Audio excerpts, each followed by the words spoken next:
Olha, a palavra de Deus diz: a minha palavra e a minha pregação, se você tem em sua Bíblia, procure, anote, é muito importante esse texto aqui.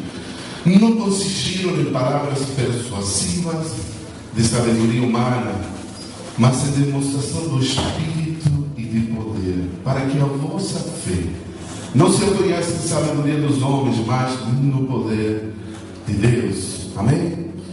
Então, eu, por esses últimos anos da minha vida, eu me fiz muitas perguntas. Eu questionei meu ministério, meu serviço. Eu estava falando para vocês que eu era muito ativo na obra, mas eu nunca conseguia compreender que eu queria fazer o bem, mas terminava fazendo o mal, que eu não queria. Como é que fazia isso? Meu Deus, eu cometi tantos erros graves que eu me envergonho, não posso contar das coisas que eu tinha feito errado. Mas eu comecei a indagar, a questionar, a fazer perguntas, a reavaliar todo o meu ministério. E comecei, através de um estudo da palavra de Deus, a ver, como você disse ontem, resultados na minha vida. Deus começou a tocar, transformar a minha vida, com minha fome e minha sede. Dizer: bem-aventurado aquele que tem sede, fome de justiça, porque eles serão saciados, serão fartos. Então, se você está com fome e sede de Deus, Ele vai honrar você. Ele vai dar o desejo do coração. Ele vai tocar a sua vida, nunca mais vai ser a mesma. Quando nós somos tocados por Deus. Nenhum homem de Deus que iniciou o ministério não começou coisa nenhuma se não teve um encontro com Deus, uma intimidade com Deus, uma experiência de transformação. As pessoas que impactaram o mundo pela fé, que fizeram grandes coisas para Deus, primeiro eles foram tocados por Deus. Eles tiveram um encontro, uma experiência. Por isso que nós precisamos ter uma experiência individual com Jesus. Amém? Então, eu disse: vamos pedir ao Senhor que te damos esse princípio. O que aconteceu? Através dos anos, todos os movimentos que começaram com um tremendo avivamento, eu vi isso, descobri, que fui aprendendo, que muitos movimentos começaram com muito poder, muito fogo, com muita unção, grandes milagres aconteciam. Aí, com o tempo, esse fogo foi diminuindo, foi se apagando, foi limpando, até chegar a um ponto que o movimento se extinguiu completamente. As pessoas começaram a ir embora, né? Então, é triste isso. Nós devemos lembrar que não é o homem, não é a palavra persuasiva de humana sabedoria que vai fazer alguma coisa. Nós precisamos lembrar desse ingrediente, certo? Para que nossa obra, nosso trabalho, nosso ministério seja cheio do poder do Espírito Santo, do poder de Deus, que é o que tem a capacidade de transformar vidas. Se não vai ser teu ministério, se não vai ser teu trabalho, tua obra, sem o poder de Deus não dá, meu irmão. Por isso, eu fiz um estudo, uma pesquisa, eu esqueci de trazer para aqui. Você sabia que a Igreja do Senhor, todos os dias, só nos Estados Unidos, tem 70 pastores desistindo, queimados, não aguentam mais, é muita pressão, muita responsabilidade e não conseguem eles continuar com a obra de Deus. Aí, resultado, o que acontece? A obra que vai fechando, termina o trabalho, termina sendo um escândalo para muita gente, sendo uma pedra de tropeço. É triste, como o irmão falou, a revista Contato não pode parar. Deus não fez esse projeto para que pare agora, né? Algo está acontecendo, precisamos fazer perguntas importantes, as perguntas chatas, né? As perguntas chatas que são incômodas muitas vezes, para que nós possamos buscar respostas e trazer resultados. Essa aqui é uma delas. Então, os movimentos começam com todo aquele fogo, todo o avivamento, e de repente, o que aconteceu? Cadê o fogo? Aonde foi aquele fogo de Deus? Então é triste, muitas igrejas começaram assim, com muito do poder de Deus, né?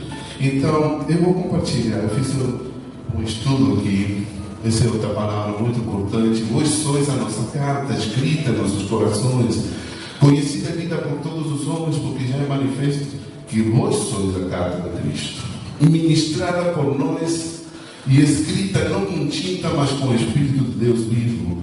Não em tábuas de pedra, mas nas tábuas de carne do coração. E é por Cristo que temos tal confiança em Deus. Não que sejamos capazes por nós de pensar alguma coisa como nós mesmos, mas a nossa capacidade vem de Deus, né? O qual nós também fez também capazes de ser ministros do Novo Testamento, não da letra, mas do Espírito, porque a letra mata, o Espírito vivifica. Amém? É tremendo isso. Esse está cheio de revelação. Olha só que escreveu isso, né? O apóstolo Paulo. A letra mata, o Espírito vivifica. O que aconteceu? Vou te contar uma coisa interessante. Nós que ficamos, às vezes, ontem estávamos assistindo aquele filme que passou o Santiago. Que é interessante, né? Como cada pessoa vê a igreja, qual é o conceito pessoal que tem de Jesus. Cada um tem seu próprio conceito. Muito interessante, verdade? Mas é como a história dos cegos e os elefantes. Né? É mais ou menos assim, para cada um tem sua própria visão de como é Deus. Né? Lembra-se daquela historinha dos cegos e do elefante? Então, talvez você tenha uma visão, você veja o cristianismo de uma forma, Jesus de outra. Cada um tem seu próprio conceito. Eu sou penso a Deus, meu irmão. Todos os dias digamos, Senhor, não é presunção, não é soberba, mas que as pessoas vejam em mim, através da minha leitura, através do meu serviço, Senhor, nosso ministério, que vejam o amor de Jesus, o poder de Deus na nação. Amém?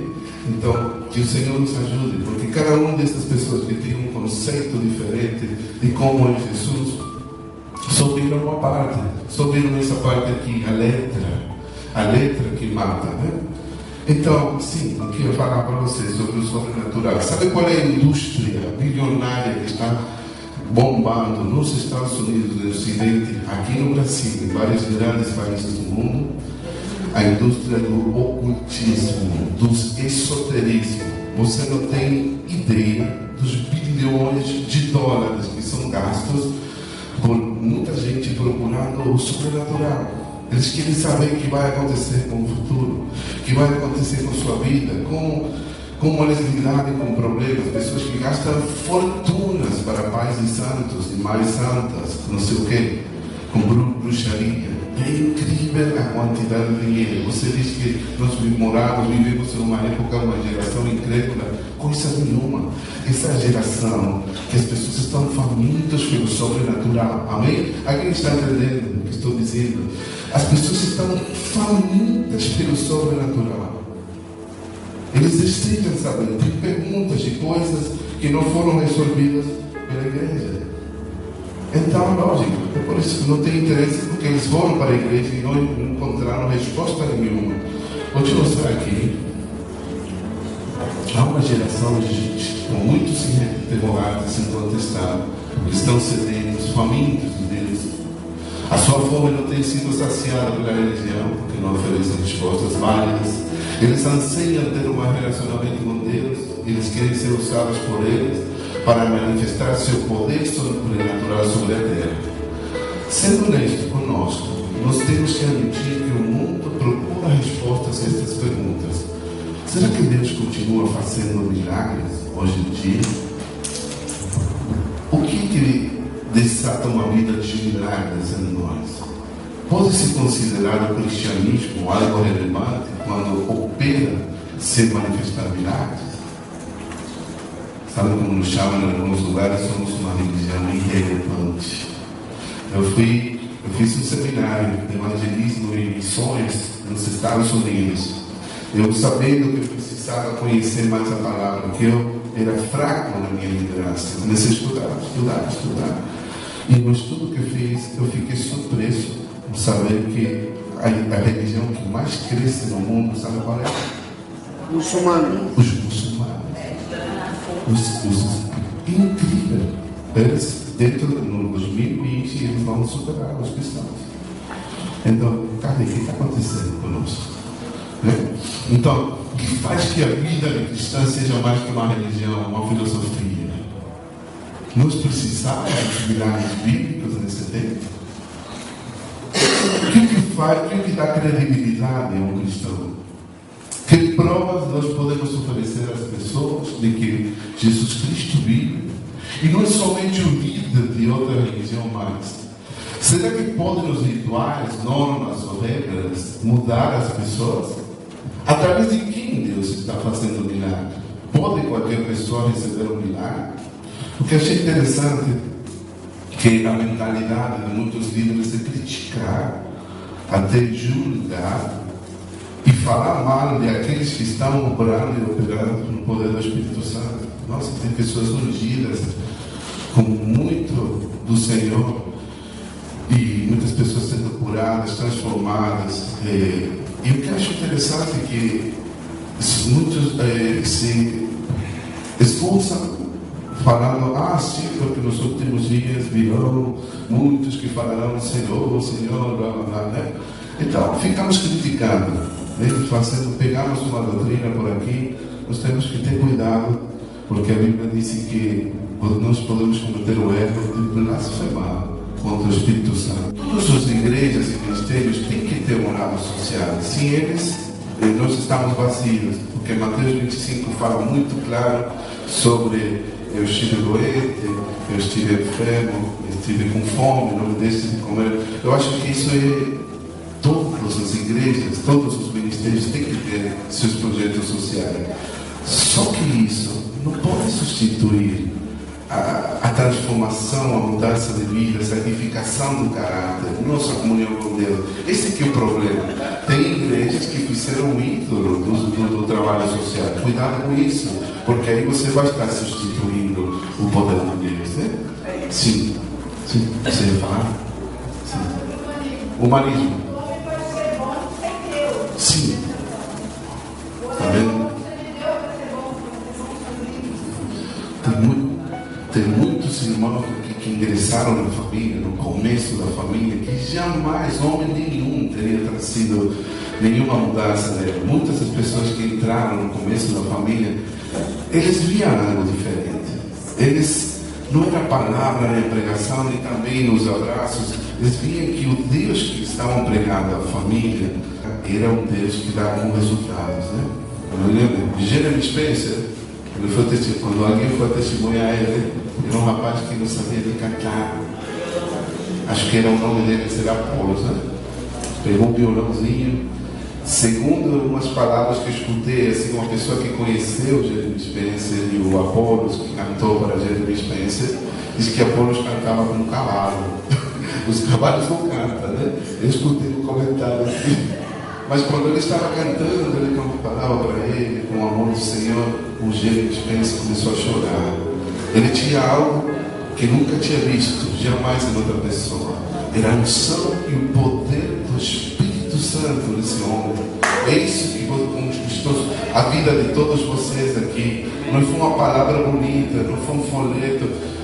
Isso foi uma ferramenta. E deve ter ajudado. Mas você não estaria cá coisa nenhuma se você não teria visto o poder de Deus em ação. Isso foi que transformou sua vida. Isso que nos está faltando hoje em dia. O fogo de Deus. Cadê o fogo do Senhor? Nós temos um compromisso e uma responsabilidade de manter o fogo aceso. No Antigo Testamento, a figura do sacerdote fazendo que o fogo se mantesse aceso, porque sabia que era muito perigoso. Há uma revelação com isso. Hoje em dia, se você apaga essa luz dentro da tua vida, você vai ficar uma pessoa fria, inerte, sem vida, estéril, sem frutos, sem resultados. E eu vim hoje a falar sobre isso para você. Que Deus nos ajude. Aqui esse fogo de Deus, pelas coisas de Deus, essa fome pela presença de Deus se ative na sua vida. Amém? Amém. Vamos fazer juntos isso. Vamos orar. Só precisa de uma pessoa. Escuta. Só precisa de uma pessoa que coloque fogo por Deus, que acredite em Deus, que confie em Deus, que se conecte com Deus e comece a andar no poder sobrenatural de Deus. Eu vou te contar, não há diabo nenhum que vai impedir o seu trabalho, não há demônio que se levanta em conta de nós. Só uma pessoa cheia do poder do Espírito Santo de Deus. E essa pessoa é você. Amém? Deus está escolhendo você. Deus está te escolhendo para você novamente se ativar com o poder sobrenatural de Deus. Amém? Você deseja? Amém. Louvado seja Deus. Bravo. Vamos. Essa pessoa é você. Cadê o fogo? Onde foi aquele fogo? Um dos inimigos do poder sobrenatural de Deus ficar acomodado no sono de conforto. Tenha cuidado com isso. Tem pessoas que têm dito, não, eu já estou aposentado. Como é que é? Já estou aposentado, já me retirei. Jesus só fez um trabalho missionário de 3 anos. É forte, porque a lista do Santiago foi muito forte. Quem sou eu? Você nasceu sendo missionário? Não acaba nunca. Não há licença nesta guerra. Isso que estou fazendo, esse apelo, venho fazer um apelo para os que estão nos esconderijos. Aqueles que têm ficado com medo. O que aconteceu com o nosso movimento? Foi embora? Não foi embora, não, porque essa obra não é dos homens, é de Deus. Amém? O apóstolo Gamaliel, ele tem uma palavra que nunca vou esquecer. Isso é algo que me motiva, e o motivo pelo qual eu estou aqui, por toda a escolha da família.